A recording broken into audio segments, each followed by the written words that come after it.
স্বাদ হবে ইনশাআল্লাহ হবে। বিসমিল্লাহির রহমানির রহিম। দর্শক, খাঁটি সরিষার তেল,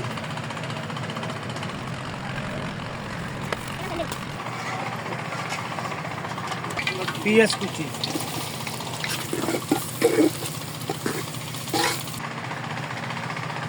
আদা কুচি করে হাম্বল দিস্তারে পেস্ট করছি,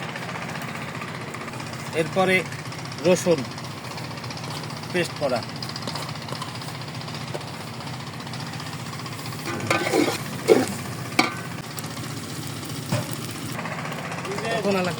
না না বাবু,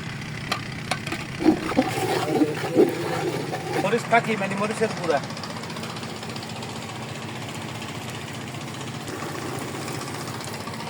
হলুদের গুঁড়া, লাড়া দে, ধনিয়ার গুঁড়া, তার নিজস্ব একটা মশলা, গরম মশলা, ধনে পাতা, এই ধনে পাতা একটু বেশি।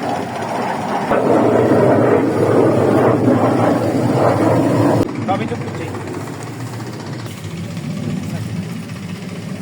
না, গরম করে দিব না। আমরা কিছু কাঁচামরিচ কুচাই দিছি ছোট ছোট করে, যাতে ঝাল লাগে, আর কিছু আস্ত মরিচ দিতেছি।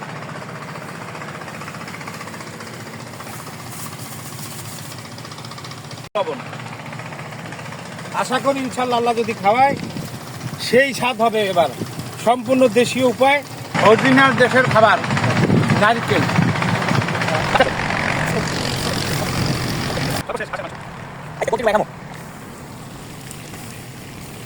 বাইরে তো না